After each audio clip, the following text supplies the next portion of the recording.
देखेंगे टॉपिक जो है 17वीं बीपीएससी के लिए बहुत ही मतलब मुख्य परीक्षा के पाठ्यक्रम दिया हुआ है, उसी का एक टॉपिक है। ठीक है, भारतीय संविधान और दर्शन का एक सब टॉपिक है, संविधान की अर्थ एवं परिभाषा एवं भूमिका। लिखिए, ठीक है। चलिए लिखिए, संविधान मूल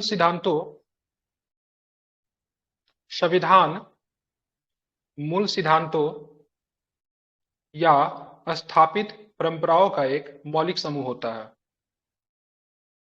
3 बार मैं रिपीट करूंगा, ठीक है। संविधान मूल सिद्धांतों या स्थापित परंपराओं का एक मौलिक समूह होता है।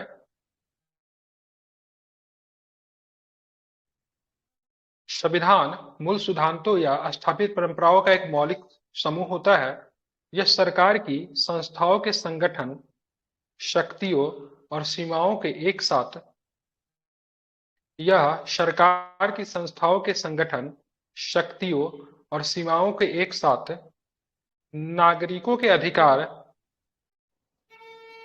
यह सरकार की संस्थाओं के संगठन, शक्तियों और सीमाओं के एक साथ नागरिकों के अधिकार एवं कर्तव्य के मध्य संतुलन की तरह कार्य करता है। ठीक है, फिर से रिपीट करता हूं। यह सरकार की संस्थाओं के संगठन, शक्तियों और सीमाओं के साथ साथ नागरिकों के अधिकारों एवं कर्तव्यों के मध्य संतुलन की तरह कार्य करता है। ठीक है, हो गया। पैराग्राफ चेंज कीजिएगा, छूटा कि नहीं का? सीमाओं के साथ साथ सीमाओं के साथ साथ नागरिकों के अधिकारों, नेटवर्क की वजह से छूट जा रहा है। मैं बोल रहा हूं, ठीक है। नागरिकों के अधिकारों एवं कर्तव्यों के मध्य संतुलन की तरह कार्य करता है। मैं फिर से रिपीट कर रहा हूं, सुनिएगा। संविधान मूल सिद्धांतों या स्थापित परंपराओं का एक मौलिक समूह होता है। ठीक है, यह सरकार की संस्थाओं के संगठन, शक्तियों और सीमाओं के साथ साथ नागरिकों के अधिकारों एवं कर्तव्यों के मध्य संतुलन की तरह कार्य करता है। क्लियर? सीमाओं का सर स्पीड थोड़ा सा और कीजिए। जी सर। सीमाओं के साथ साथ नागरिकों के अधिकारों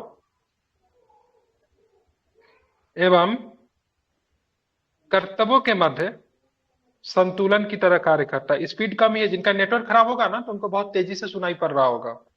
ठीक है, नागरिकों के अधिकारों एवं सर कर्तव्यों के मध्य संतुलन की तरह कार्य करता है। ठीक है, फिर से एक बार रिपीट करता हूं, मिला लीजिए। संविधान मूल सिद्धांतों या स्थापित परंपराओं का एक मौलिक समूह होता है।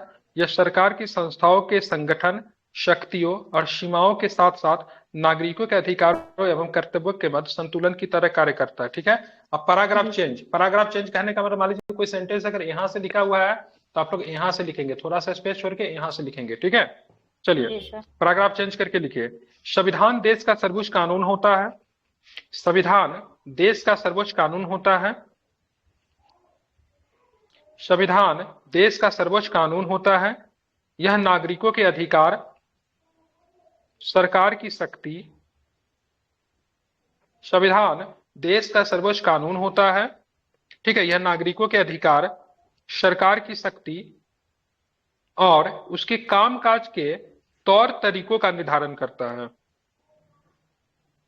संविधान देश का सर्वोच्च कानून होता है। यह नागरिकों के अधिकार, सरकार की शक्ति और उसके कामकाज के तौर तरीकों का निर्धारण करता है। ठीक है, हो गया। और क्या बोले सर? यह नागरिकों के अधिकार, सरकार की शक्ति और उसके कामकाज के तौर तरीकों का निर्धारण करता है। ठीक है जी, हो गया। आगे बढ़े। जी सर। यह आपका संविधान की अर्थ हो गया, मतलब संविधान का अर्थ क्या है संविधान क्यों जरूरत है। अब यहाँ पे एक टॉपिक, यहाँ पे परिभाषा भी लिखना है। ठीक है, तब ऐसे लिखिए, यहाँ पे लिखिए परिभाषा। ठीक है, नीचे में परिभाषा को क्या कीजिए, इसको अंडरलाइन ऐसे कर दीजिए या फिर सीधे कवर भी कर सकते हैं। और यहाँ से ऐसे एक सब टॉपिक दीजिए। ठीक है, सब टॉपिक बना के तीर का निशान करके वहां पे आकर डिफिनेशन लिखिए। ठीक है, समझ गए ना? तो यहाँ पे परिभाषा में लिखे। ठीक है, तो परिभाषा लिखिए। ठीक है, लिखवाओ परिभाषा। ओके, जी सर। इन्हीं का भी छूटेगा तो बोलिएगा, ठीक है। अभी शुरू में 2-3 दिन दिक्कत होगी, फिर हाथ चलने लगेगा ना, मेरा आवाज सुनने के आदी हो जाएंगे, वैसे आदी है आप लोग पहले से, ठीक है, तो फिर आपको दिक्कत नहीं होगी, ठीक है ना। जी सर। तो लिखवाऊं मैं आगे? जी सर। ठीक है, चलिए लिखिए।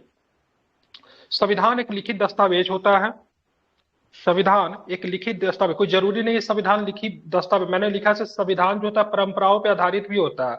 जैसे ब्रिटेन का संविधान क्या है, परंपरा पर आधारित है, लिखित रूप से तो नहीं है, नहीं, तो इसलिए मैंने शुरू में लिखा दिया है, क्योंकि मैं इसको आंसर को बहुत ही सटीक बनाने की कोशिश कर रहा हूं, ताकि एग्जामिनर जब देखे तो प्रभावित हो नहीं, लेकिन बच्चा को पता है लिखित भी हो सकता है और परंपरा पर आधारित भी हो सकता है, ठीक है। अब मैं नीचे इसके परिभाषा में लिखवा रहा हूं, लिखिए इसको। संविधान एक लिखित दस्तावेज होता है। यह सरकार और उसके संगठनों के, यह सरकार और उसके संगठनों के मौलिक बुनियादी संहिता, मौलिक बुनियादी संहिता, कौमा देके संरचना, कौमा देके प्रक्रियाओं, मौलिक के बाद क्या बोले सर? मौलिक बुनियादी संहिता, मौलिक बुनियादी संहिता, हाँ संहिता, संहिता बिल्कुल जी सर।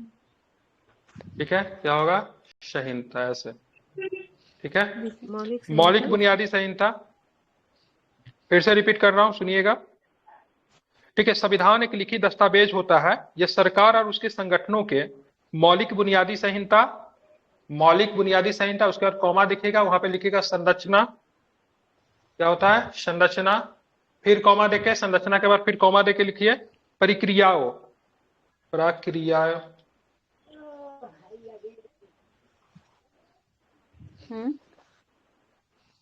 ठीक है। उसके बाद लिखिएगा शक्तियों और कर्तव्यों, ठीक है, शक्तियों और कर्तव्यों,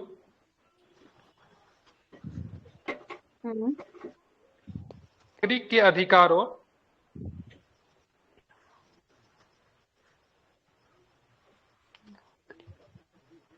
एवं नागरिक के अधिकारों और कर्तव्यों का निर्धारण करने वाले ढांचे का निर्धारित करता है, करने वाले ढांचे को निर्धारित करता है।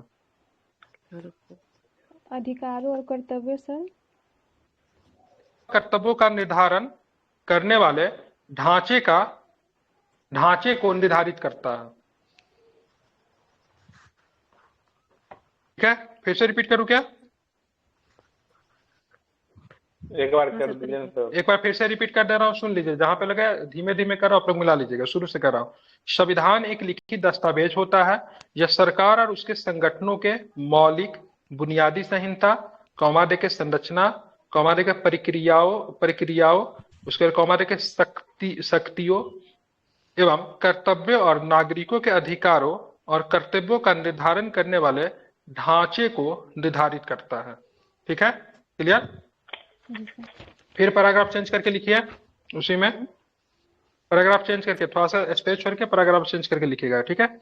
संविधान देश की राजनीतिक व्यवस्था, संविधान देश की राजनीतिक व्यवस्था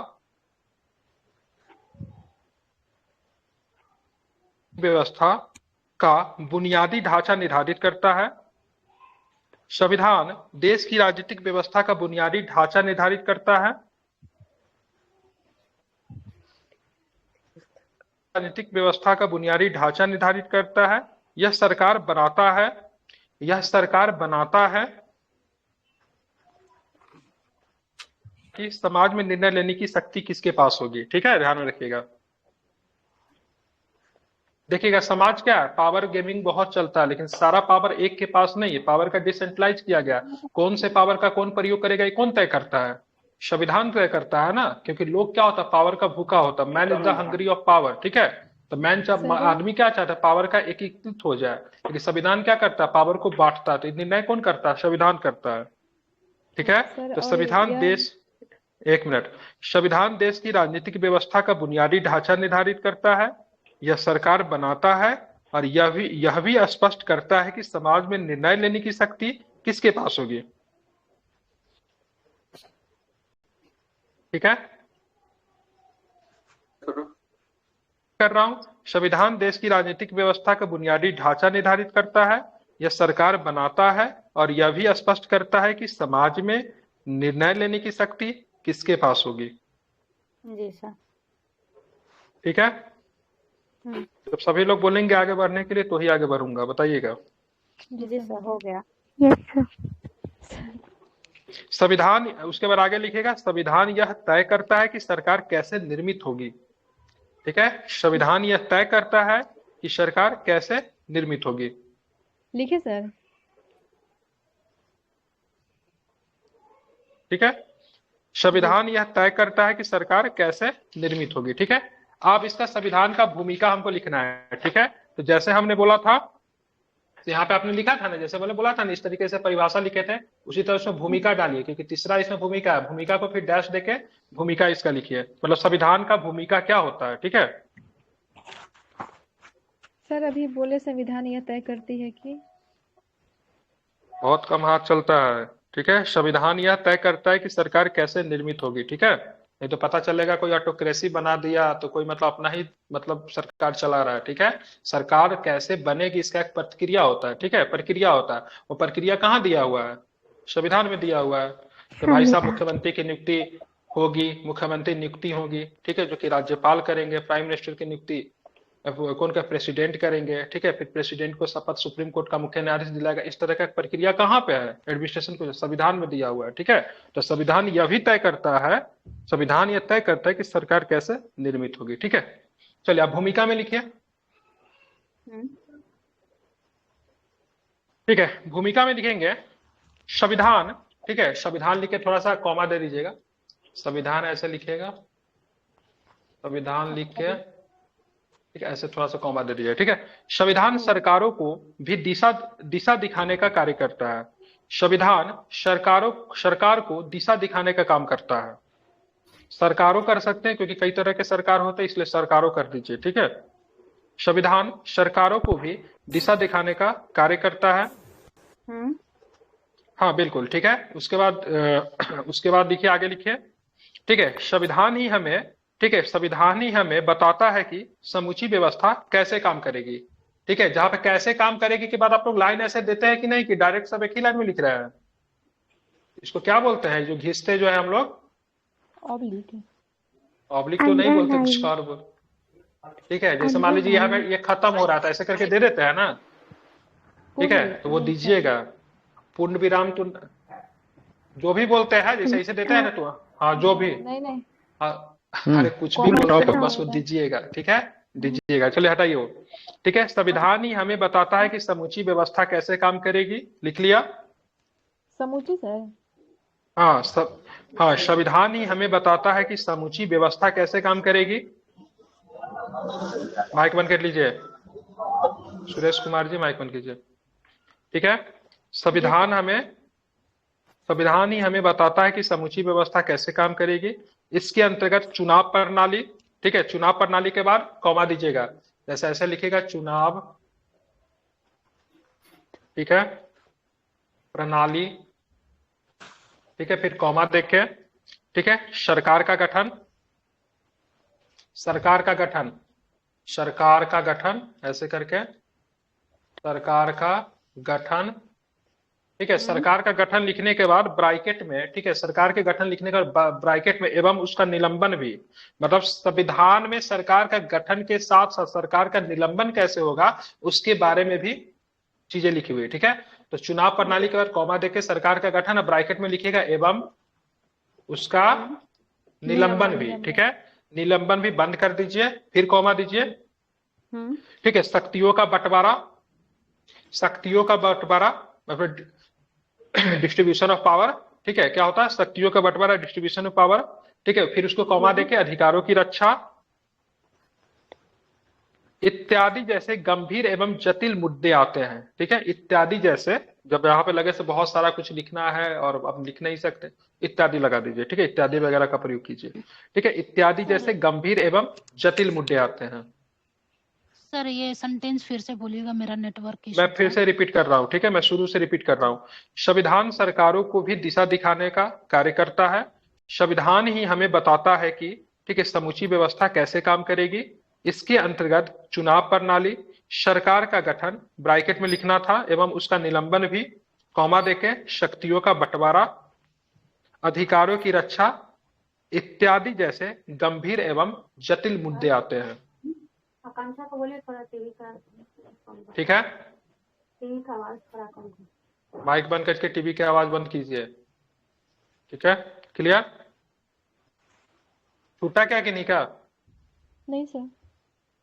छूटा तो बोलिए, फिर से रिपीट करूंगा। नहीं सर, के बाद क्या जटिल मुद्दे आते हैं। इसके अंतर्गत चुनाव प्रणाली, इसके अंतर्गत चुनाव प्रणाली, सरकार का गठन ब्रैकेट में एवं उसका निलंबन भी,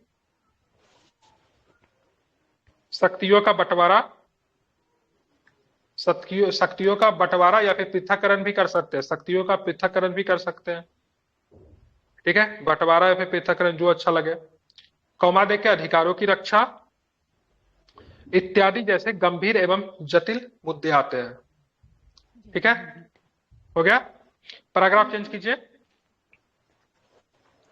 ठीक है, ये लाइन चाहे तो आप लिखे चाहे नहीं भी लिख सकते हैं। ठीक है, ये मैंने अपने मन से इसमें ऐड कर दिया, इससे भूमिका में चाहे तो लिखे चाहे नहीं भी लिखे। ठीक है, इनको मन है लिख सकते हैं, नहीं लिखना हो मत लिखे। ठीक है, भारत का संविधान 26 नवंबर 1949 को संविधान सभा के द्वारा अंगीकृत किया गया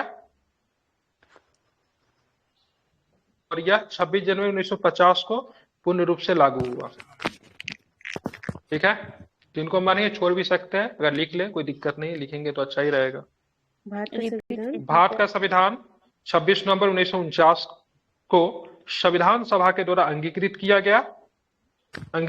गया था और यह 26 जनवरी 1950 को लागू हुआ। ठीक है, अब ये आप लिख देंगे तो 8 नंबर आपको क्यों नहीं देगा? इसमें 8 नंबर मिलेगा कि नहीं मिलेगा बताइए? 8 नंबर तो पूरा नहीं मिलेगा, लेकिन 5 नंबर 5.5 नंबर जरूर मिल जाएगा। ठीक है, ध्यान रखें। तो ये टॉपिक आपका कंप्लीट हो गया। क्या रिपीट करना है? भारत का संविधान 26 नवंबर 1949 को संविधान सभा के द्वारा अंगीकृत किया गया था और यह 26 जनवरी 1950 को पूर्ण रूप से लागू हुआ या फिर सीधे लागू हुआ। जी सर। एक टॉपिक आपका कंप्लीट हो गया। अभी भी किन्हीं का डाउट रह गया तो अभी ऐसा नहीं से आप लोग कॉपी को लिख के एकदम नींद में रहना है। ठीक है, इसको कॉपी जिन्होंने भी लिखा है अभी जाके तुरंत मेंस वाले जो ग्रुप जो है उसे कॉपी सबमिट कर देंगे। ठीक है, देखूंगा कहाँ पे सुन के लिखने में दिक्कत तो नहीं हो रही या फिर कहीं पे कोई अशुद्धि हो रही, मैं देखूंगा सबका कॉपी। ठीक है, तो कॉपी सबमिट करेंगे। जैसा भी बैठा है उसको इसको अपना एक रॉप में अपना कीजिए, इसको फिर फेयर में अपना नोट कर लीजिएगा। इसमें 300 प्लस टॉपिक दिया हुआ है, मैं सारा टॉपिक करवाऊंगा। ऐसे ही एक माइक बंद कीजिए, फोन किनका है, माइक बंद कीजिए। ठीक है, सारा टॉपिक में करवाऊंगा। ठीक है, चिंता मत कीजिए, इसी तरह से आपका सारा कॉन्सेप्ट भी क्लियर हो जाएगा। और जो करवाने के बाद घर पे एक एक बार इसको पढ़ना है। ठीक है, चलिए अगला टॉपिक शुरू करें। जी सर। संवैधानिक निर्माण का महत्वपूर्ण विकास। ठीक है, ये टॉपिक देके लिखना शुरू कीजिए। वो टॉपिक कंप्लीट हो गया, ये वाला टॉपिक आपका कंप्लीट हो गया। संवैधानिक निर्माण का महत्वपूर्ण विकास, ये हेडिंग दीजिए। ठीक है, और इसको नीचे देखिए एग्जाम में ये वाला डॉट देखिए, इसमें जो भी पॉइंट हम लिखाएंगे ना सब में ये डॉट का प्रयोग कीजिएगा, इसका प्रयोग कीजिएगा। ठीक है, जहां पे बोलेंगे डॉट का प्रयोग कीजिए वहां पे कीजिए। ठीक है, अब इसको हेडलाइंस देके लिखिए, इसमें पहले में डॉट का प्रयोग नहीं करना, दूसरा वाला टॉपिक जब लिखाऊंगा तो उसमें कीजिएगा। ठीक है, अभी सीधे इसमें ऐसे करके लाइन मार के लिखना शुरू कीजिए।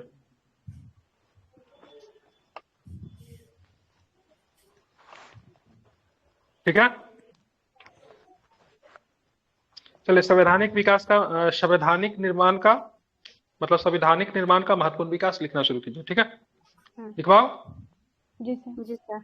भारत के संविधान का निर्माण 26 नवंबर 1949 को हुआ। भारत के संविधान का निर्माण 26 नवंबर 1949 को हुआ। इस संविधान का निर्माण एक संविधान सभा के द्वारा किया गया था। भारत के संविधान का निर्माण 26 नवंबर 1949 को हुआ। इस संविधान का निर्माण एक संविधान सभा के द्वारा किया गया था। इसके निर्माण में 2 वर्ष 11 माह और 18 दिन का समय लगा था। ठीक है, ये आपका मामूली सारांश हो गया। ठीक है, फिर से बता रहा हूं, ठीक है, भारत के संविधान का निर्माण 26 नवंबर 1949 को हुआ था। इस संविधान का निर्माण में 49 इस 50 संविधान, अरे 1949, 50 क्या लिखना है? भारत के संविधान का निर्माण 26 नवंबर 1949 को हुआ था। इस संविधान का निर्माण एक संविधान सभा के द्वारा किया गया था। इसके निर्माण में 2 वर्ष 11 माह और 18 दिन का समय लगा था। ठीक है, हमने इंट्रो दे दिया। ठीक है, अब पैराग्राफ चेंज करके लिखिए। अब देखिए संविधान का विकास कैसे कैसे हुआ उसके संदर्भ में बात करेंगे। ठीक है, हालांकि संवैधानिक निर्माण का महत्वपूर्ण विकास हम भारतीय संविधान के संदर्भ में करवा रहे हैं। अगर विश्व के संविधान का निर्माण करेगा तो फिर हम 1215 से चले जाएंगे, ब्रिटिश वगैरह जो था वहां से पढ़ते अमेरिकन संविधान का चर्चा करते हुए लिखेंगे। लेकिन अभी जो हम संदर्भ, अभी जो हम संदर्भ लिखा रहे भारतीय संविधान के संदर्भ में लिखा रहे। ठीक है, विश्व के संविधान के संदर्भ में नहीं रहे। इसका 2 आंसर हो सकता है। अगर पे क्लियर नहीं कहेगा तो भारतीय संविधान के बारे में लिखना है तो पूरा विश्व के संविधान को देखते हुए कैसे कैसे संविधान बना उसके हिसाब से लिखेंगे, लेकिन उतना डीप में नहीं पूछेगा। अभी जो लिख रहे हैं भारतीय संविधान के निर्माण का, ठीक है, महत्वपूर्ण विकास हम लोग लिख रहे हैं। हाँ बोलिए। इस संविधान का निर्माण एक संविधान सभा द्वारा किया गया था, उसके बाद क्या बोले थे? इसके निर्माण में 2 वर्ष 11 माह और 18 दिन का समय लगा था। सर ऐसे लिख सकते हैं कि इसको बनाने में 2 वर्ष 11 माह 18 दिन लगा। ठीक है, समान नहीं बनाएंगे, निर्माण लिखा जाता है। ठीक है, देखिए मेंस में जो शब्द का बहुत अच्छे ढंग से चयन किया जाता है, जितना भारी भरकम, जितना बढ़िया शब्द का प्रयोग करेगा उतना अच्छा नंबर देगा। ठीक है, सर जब आप ग्रेजुएशन के समझा एग्जाम रहे हो जब देने तो जाते हैं। जी सर, जब आप समझा रहे हो ना तो बीच में कोई मतलब कि इंटरप्रेट ना करे। प्रतिक्रिया आप लोग नहीं दीजिए। ठीक है, हम जो लिखवा रहे हैं लिख लीजिए आप लोग, फिर आप लोग उसके सुधार करके अगर मन होगा तो लिख के कॉपी सेंड कीजिएगा, हम भी देख लेंगे। तो सर हम यहाँ पे चेंज किए। ठीक है, अभी फिलहाल लिख लीजिए। ठीक है, आगे बढ़े। जी सर, चेंज कीजिए। ठीक है, पैराग्राफ चेंज करके लिखेंगे। डायरेक्ट एक ही में नहीं लिखा, थोड़ा सा स्पेस देंगे। जहां पे इंपॉर्टेंट होगा तारीख लिखने से बचेंगे, जहां पे पूरा पूरा सटीक तारीख। जब भी डाटा डालेंगे ना तो मेरे पास सटीक डाटा है तो ही डालेंगे, नहीं तो उसको स्किप कर देंगे। कहीं पर भी कोट लिखेंगे तो मुझे पूरा सही तरीके से कोट पता है तो तभी लिखेंगे। ठीक है, समझ गए ना? चलिए अब आगे पैराग्राफ चेंज करके लिखिए। संविधान सभा के निर्माण का प्रस्ताव, पैराग्राफ चेंज करके, संविधान सभा के निर्माण का प्रस्ताव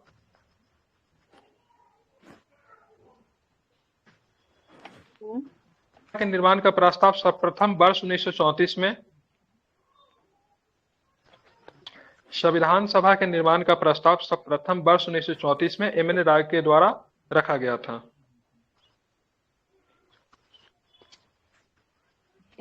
निर्माण का प्रस्ताव सर्वप्रथम वर्ष 1934 में एम एन राय के द्वारा रखा गया था, जबकि संविधान सभा का गठन के लिए चुनाव वर्ष 1946 में कैबिनेट मिशन योजना के तहत हुए थे। ठीक है, जबकि ठीक है, संविधान सभा गठन के लिए चुनाव वर्ष 1946 में कैबिनेट मिशन योजना के तहत हुए थे। ठीक है, सर फिर से रिपीट कर रहा हूं। संविधान सभा के निर्माण का प्रस्ताव सर्वप्रथम वर्ष 1934 में एम एन राय द्वारा रखा गया था, जबकि संविधान सभा गठन के लिए चुनाव वर्ष 1946 में कैबिनेट मिशन योजना के तहत हुए थे। हो गया? अभी छूटा है तो बोलिए, फिर से रिपीट करता हूँ करवाने की बात में। जबकि संविधान सभा गठन के लिए चुनाव वर्ष 1946 में कैबिनेट मिशन योजना के तहत हुए थे।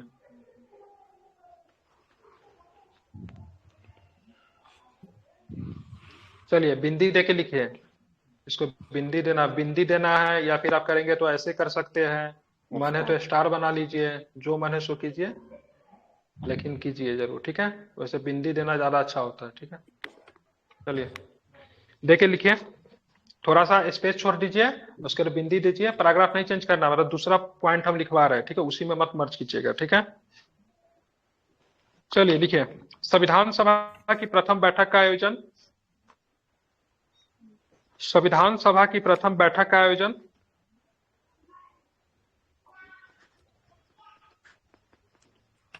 बैठक का आयोजन 9 दिसंबर 1946 को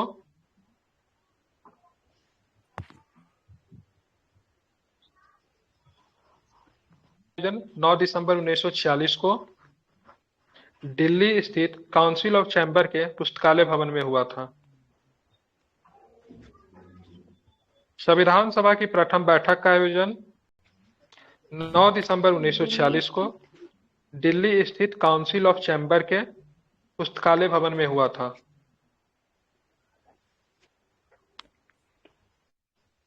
हो गया? जी सर। और इसकी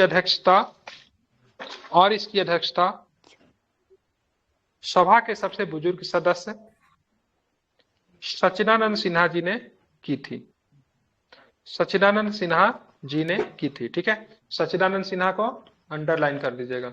जो भी आपको लगे इंपॉर्टेंट है, इस लाइन को हम हाईलाइट करना चाहते हैं तो आप उसको अंडरलाइन कर दीजिएगा। सर और इसकी सदस्यता नहीं, अध्यक्षता है। ठीक है, और इसकी अध्यक्षता, ठीक है, सभा के सबसे बुजुर्ग सदस्य सच्चिदानंद सिन्हा ने की थी, या फिर सच्चिदानंद सिन्हा के द्वारा किया गया था, कुछ भी लिख सकते हैं, एज योर विश।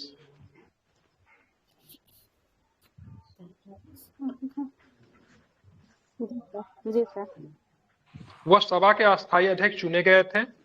वह सभा के अस्थायी अध्यक्ष चुने गए थे।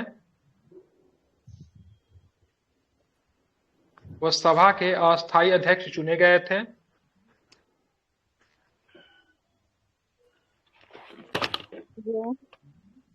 अस्थायी अध्यक्ष चुने गए थे, जबकि संविधान सभा के अस्थायी अध्यक्ष डॉक्टर राजेंद्र प्रसाद थे। जबकि संविधान सभा के अस्थायी अध्यक्ष डॉक्टर राजेंद्र प्रसाद थे। ठीक है,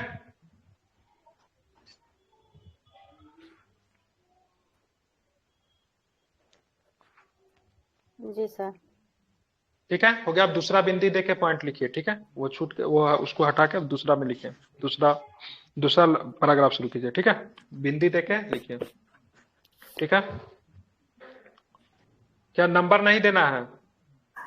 ठीक है, सीधे बिंदी देके लिखिए। ठीक है, नंबर देना तब लिखाएंगे ना, जब पूरा क्वेश्चन जब लिखाएंगे, जब इसको पूरा लिखवाएंगे ना तब लिखवाएंगे। ठीक है, चलिए लिखवाऊं आगे। जी सर। संख्या, संविधान सभा के सदस्यों की कुल संख्या, संविधान सभा के सदस्यों की कुल संख्या 389 निश्चित की गई थी।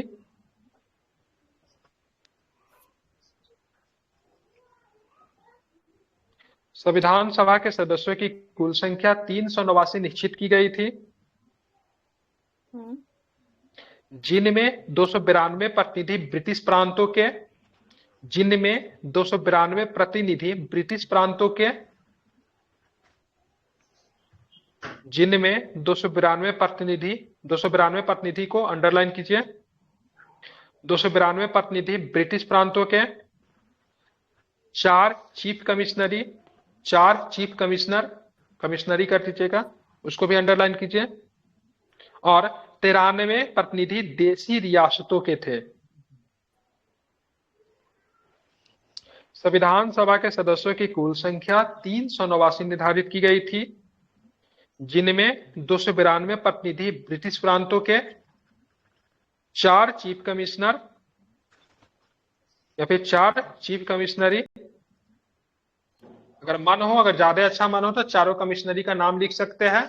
ठीक है, मैंने बता रखा है कैसे लिखना है। अजमेर हो जाएगा, बलूचिस्तान हो जाएगा, कुर्ग हो जाएगा और दिल्ली हो जाएगा। ठीक है, इसका ट्रिक क्या है? ABCD। ठीक है, अगर मन हो तो 4 चीफ कमिश्नरी को ब्रैकेट में नाम लिख सकते हैं, अजमेर, बलूचिस्तान, कुर्ग और दिल्ली। ठीक है, अगर मन है तो लिख सकते हैं। ठीक है, तो 4 चीफ कमिश्नरी और 93 प्रतिनिधि देशी रियासतों के थे। क्लियर हो गया यहां तक? जी सर। चलिए पैराग्राफ चेंज कीजिए। पैराग्राफ चेंज कीजिए। कुल 389 सदस्यों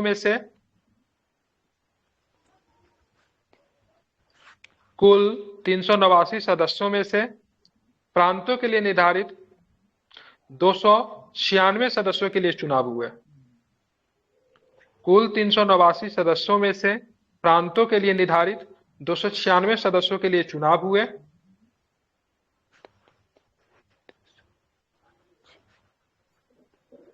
296 सर।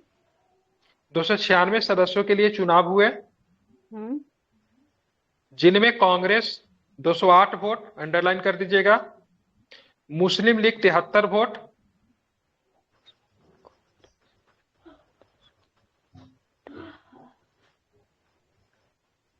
जिनमें कांग्रेस कांग्रेस सर क्या? जिनमें कांग्रेस जिनमें कांग्रेस 208 वोट, मुस्लिम लीग 73 वोट और 15 वोट अन्य दलों और उनके स्वतंत्र उम्मीदवारों को मिले।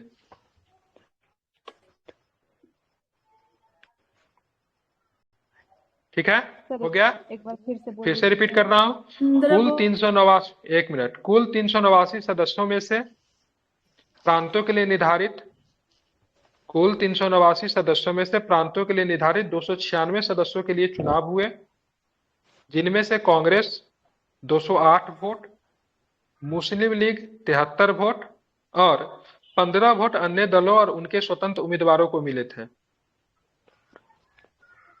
ठीक है,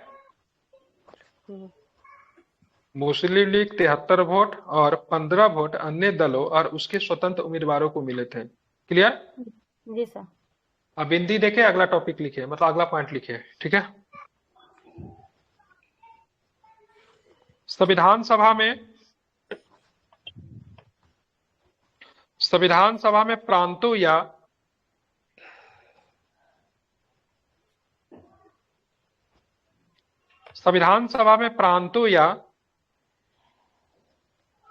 देशी रियासतों को उसकी जनसंख्या के अनुपात में सीटों का प्रतिनिधित्व दिया गया था।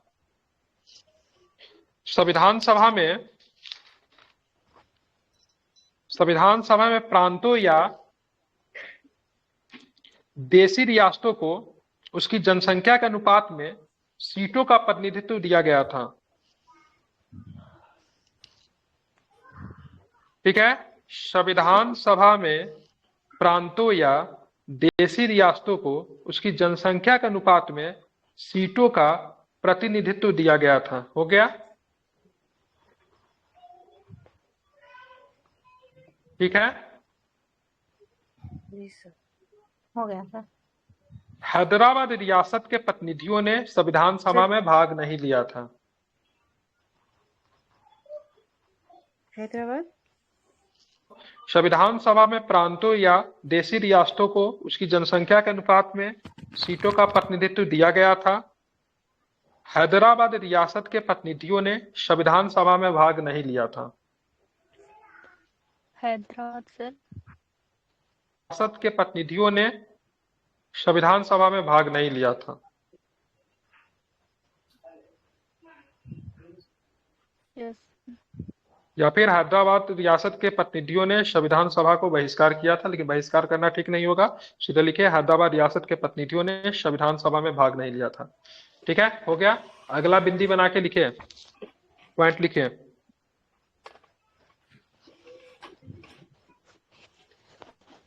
लिखवाओ। जी सर। लिखे, लिखेंगे। संविधान सभा की कार्यवाही छोटा छोटा पॉइंट है, लेकिन बहुत ही सटीक पॉइंट है। ठीक है, मेंस में नंबर अच्छा मिलेगा। संविधान सभा की कार्यवाही 13 दिसंबर 1946 ईस्वी को 13 दिसंबर 1946 ईस्वी को जवाहरलाल नेहरू द्वारा प्रस्तुत उद्देश्य प्रस्ताव के साथ हुई थी। संविधान सभा की कार्यवाही 13 दिसंबर 1946 ईस्वी को जवाहरलाल नेहरू द्वारा प्रस्तुत उद्देश्य प्रस्ताव के साथ हुई थी। संविधान सभा की कार्यवाही 13 दिसंबर 1946 ईस्वी को जवाहरलाल नेहरू द्वारा प्रस्तुत उद्देश्य प्रस्ताव से हुई थी।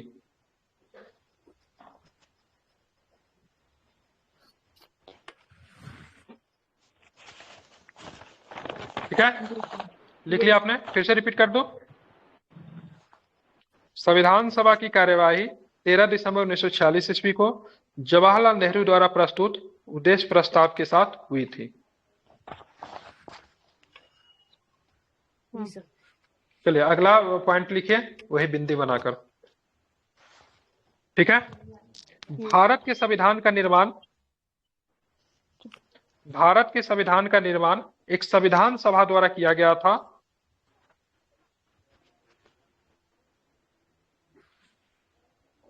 संविधान का निर्माण एक संविधान सभा द्वारा किया गया था।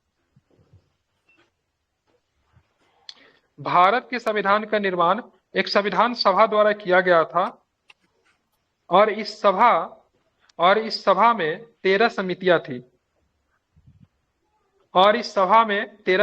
थी। कॉमा दीजिएगा। भारत के संविधान का निर्माण एक संविधान सभा के द्वारा किया गया था और इस सभा में 13 समितियां थी जो कॉमा देके जो संविधान सभा के विभिन्न कार्यों से निपटने के लिए गठित की गई थी। भारत के संविधान का निर्माण एक संविधान सभा के द्वारा किया गया था और इस सभा में 13 समितियां थी जो संविधान सभा के विभिन्न कार्यों से निपटने के लिए गठित की गई थी। जो संविधान सभा के विभिन्न कार्यों से निपटने के लिए गठित की गई थी। जी सर। इन समितियों में 8 समितियां प्रमुख थी। आप लोग मैथमेटिक्स में 8-9 लिख सकते हैं, कोई दिक्कत नहीं है, ठीक है। इन समितियों में 8 समितियां प्रमुख थी, ठीक है। फिर से रिपीट कर दूं। हो गया सर। भारत के संविधान का निर्माण एक संविधान सभा के द्वारा किया गया था और इस सभा में 13 समितियां थी जो संविधान सभा के विभिन्न कार्यों से निपटने के लिए गठित की गई थी। इन समितियों में 8 समितियां प्रमुख थी। क्लियर? जी सर। चलिए अगला टॉपिक बिंदी बना के लिखिए, ये थोड़ा बड़ा है, ठीक है। जब भी अगला टॉपिक पूरा एक बार रिपीट कर दीजिए ना ऊपर से। संविधान सभा की कार्यवाही 13 दिसंबर से। जब से रिपीट करूँ 13 दिसंबर से जो बिंदु तो से वो तो लेकर क्या जो दूसरा पूरा टॉपिक था ना वो सभी वो तो अच्छा, ठीक। दो जगह बिंदी बनाना था ना वो। संविधान ठीक सभा है, की ठीक है। कार्यवाही 13 दिसंबर वाला एक अलग बिंदी में था, ये नीचे वाला में दूसरा में हाँ। था ये, ठीक है ठीक है। चलिए आगे लिखेंगे दूसरा बिंदी बना के। संविधान सभा के संवैधानिक सलाहकार BN राव थे। माइक इनका एक और बंद कर लीजिए। संविधान सभा के संवैधानिक सलाहकार BN राव थे। संविधान सभा के संवैधानिक सलाहकार BN राव थे। राव ने, ठीक है, राव ने दुनिया के बहुत सारे संविधानों के अध्ययन किया। दुनिया के बहुत सारे संविधानों के अध्ययन किया। राव ने दुनिया के बहुत सारे संविधानों के अध्ययन किया और यूके का मतलब यूनाइटेड किंगडम, और यूके, आयरलैंड, कनाडा, अमेरिका, संविधानों का राव ने दुनिया के बहुत सारे संविधानों के अध्ययन किया और यूके, आयरलैंड, कनाडा, अमेरिका जाकर वहां के विधि विद्वानों से इसके विषय में विस्तृत चर्चा की। राव ने दुनिया के बहुत सारे संविधानों के अध्ययन किया और यूके, आयरलैंड, कनाडा, कॉमा दे के लिखना है, अमेरिका जाकर वहां के विधि विद्वानों से इसके विषय में, ठीक है, विस्तृत चर्चा की। विधि विद्वान मतलब कानून के विद्वान, विधि का मतलब कानून, तो यहाँ पे कानून विद्वान नहीं लिखेंगे। विधि शब्द कितना अच्छा लग रहा है, ठीक है। तो मेंस में जो शब्द का जो प्रयोग करें हम लोग सिलेक्टिव वर्ड का प्रयोग करेंगे, ठीक है। ऐसे नहीं कि कुछ भी लिख देंगे। जब हम लोग ग्रेजुएशन का एग्जाम देते हैं तो क्या होता है, लिखा रहता है अपने भाषा में अधिक से अधिक उत्तर देने का प्रश्न करें। वो ठीक उल्टा काम मेंस में करेंगे कि मेंस में हम ऐसे भाषा का प्रयोग करेंगे जो कि बहुत ही सुंदर और अच्छा लगेगा सुनने में, ठीक है। थोड़ा सा सुसंगठित भाषा जैसे शब्दों का प्रयोग करेंगे। कानून की जगह में विधि का प्रयोग करेंगे, ठीक है, ध्यान रखेंगे।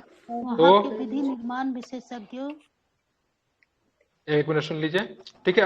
यहाँ पे मैं राव ने दुनिया के बहुत सारे संविधानों का अध्ययन किया और यूके, आयरलैंड, कनाडा, अमेरिका जाकर वहां के विधि विद्वानों से इसके विषय में विस्तृत चर्चा की।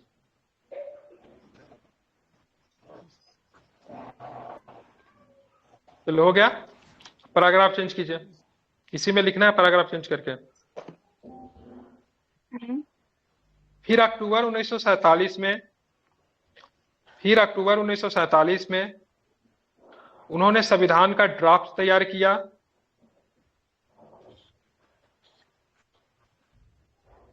फिर अक्टूबर 1947 में उन्होंने संविधान सभा का ड्राफ्ट तैयार किया।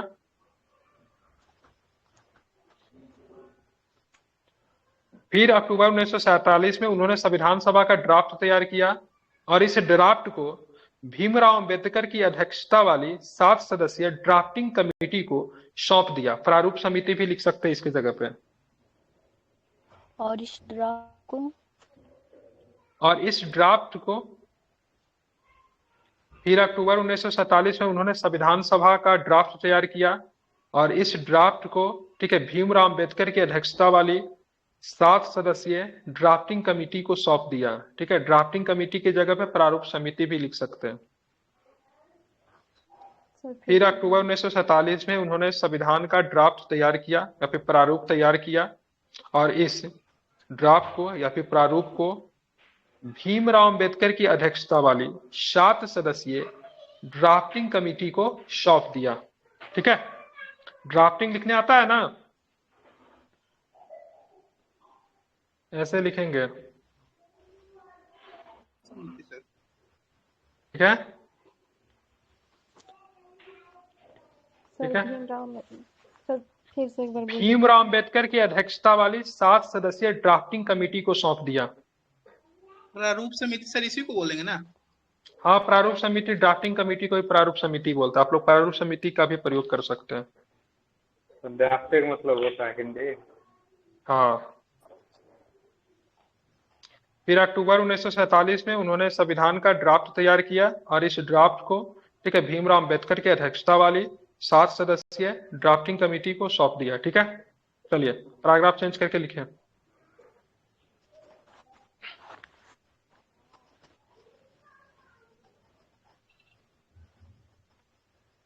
लिखवाओ। जी। Yes sir. पर विचार करने के लिए, इस ड्राफ्ट पर विचार करने के लिए, सॉरी, इस ड्राफ्ट पर विचार करने के बाद, मिस्टेक, इस ड्राफ्ट पर विचार करने के बाद, इस ड्राफ्ट पर विचार करने के बाद कमेटी ने एक नया ड्राफ्ट तैयार किया। कमेटी ने एक नया ड्राफ्ट तैयार किया और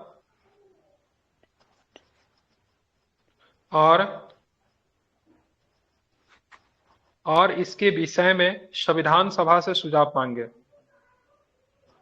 और इसके विषय में संविधान सभा से सुझाव मांगे। इस ड्राफ्ट पर विचार करने के बाद कमेटी ने एक नया ड्राफ्ट तैयार किया और इसके विषय में संविधान सभा से सुझाव मांगे।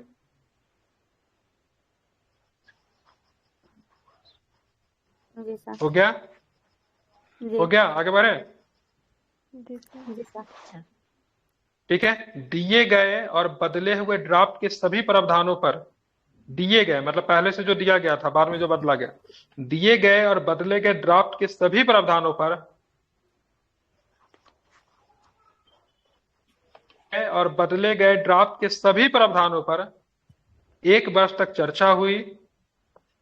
1 वर्ष तक चर्चा हुई। 1 वर्ष तक चर्चा हुई। दिए गए और बदले हुए ड्राफ्ट के सभी प्रावधानों पे 1 वर्ष तक चर्चा हुई, या फिर लिख दीजिएगा संविधान सभा में 1 वर्ष तक चर्चा हुई। कुछ भी लिख सकते हैं, सीधे भी लिख सकते हैं। दिए गए और बदले हुए ड्राफ्ट के सभी प्रावधानों पर 1 वर्ष तक चर्चा हुई, जिसके बाद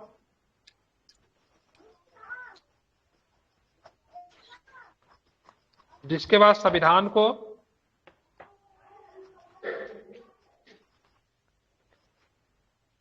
जिसके बाद संविधान को 26 नवंबर 1949 को संविधान सभा के द्वारा अंगीकृत किया गया था। जिसके बाद संविधान को 26 नवंबर 1949 को संविधान सभा के द्वारा अंगीकृत किया गया था।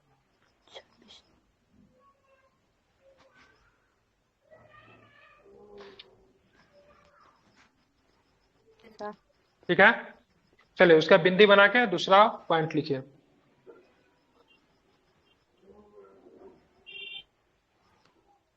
शुरू करो।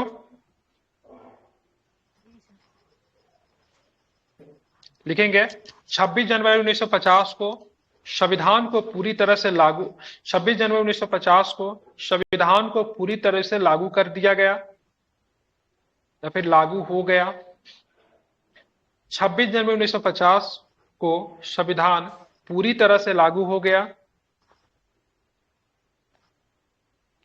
26 जनवरी 1950 को संविधान पूरी तरह से लागू हो गया।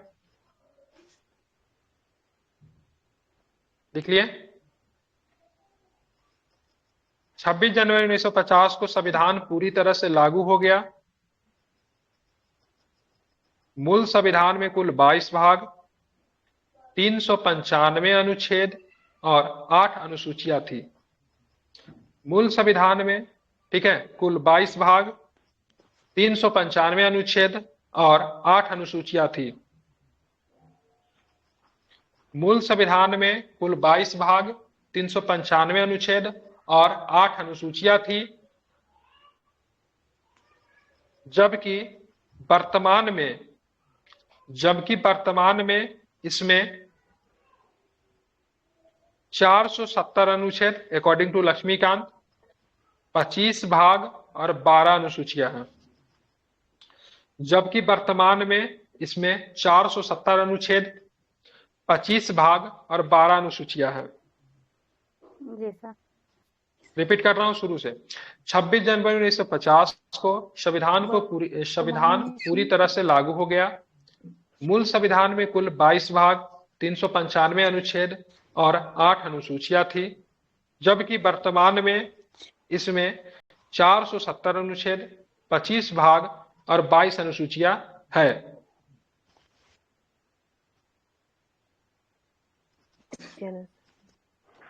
अगला बिंदी बना के पॉइंट लिखिए। भारतीय संविधान के 70% भाग, लगभग लगा दीजिए क्योंकि एक्यूरेट नहीं है, ठीक है।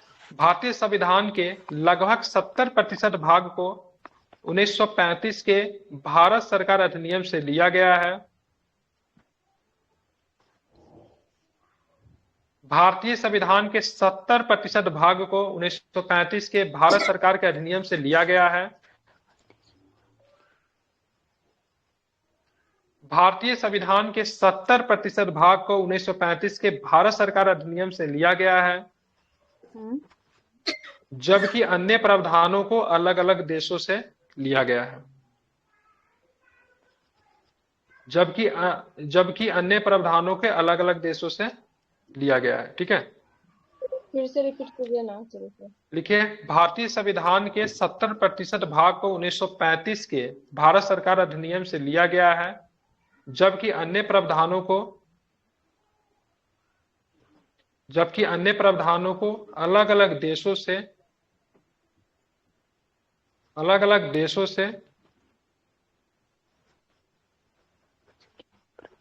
यहाँ पे चेंज कर दीजिए थोड़ा सा, ठीक है। मैं यहाँ पे चेंज करवा रहा हूँ, थोड़ा सा चेंज कीजिएगा।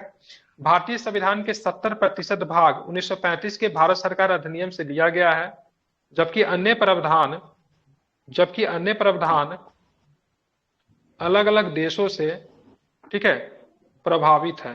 क्या है? प्रभावित है, ठीक है। भी कर सकते हैं। हाँ, प्रभावित लिखना ज्यादा अच्छा होगा, ठीक है। जबकि अन्य प्रावधान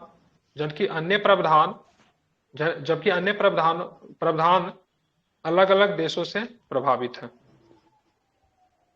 जबकि अन्य प्रावधान अलग अलग देशों से प्रभावित है, ठीक है। तो ये वाला टॉपिक भी आपका हो गया, ठीक है। एक्चुअली में मुझे एक दिन में कम से कम 3 टॉपिक करवाना है, तो भारतीय संविधान की प्रमुख विशेषता कल मैं 4 करवा दूंगा, ठीक है, या फिर 5 करवा दूंगा, तो ये आपका खत्म ही हो जाएगा, ठीक है। ठीक है ना। तो इस तरीके से आज मैंने आपको 2 टॉपिक करवाए। आपने जो लिखा है उसको सबमिट कर दीजिएगा, ठीक है। इसी तरह से कम 50-100 टॉपिक लिख लेंगे ना, तो आपका कम से कम हाथ चलने लगेगा, पता है ना। हाथ चलना बहुत मैटर करता है। कम से कम 3 घंटा में उतना प्रश्न लिखना रहता है, तो हाथ चलेगा तो ही आप लिख पाओगे। इसलिए इस क्लास को अटेंड करना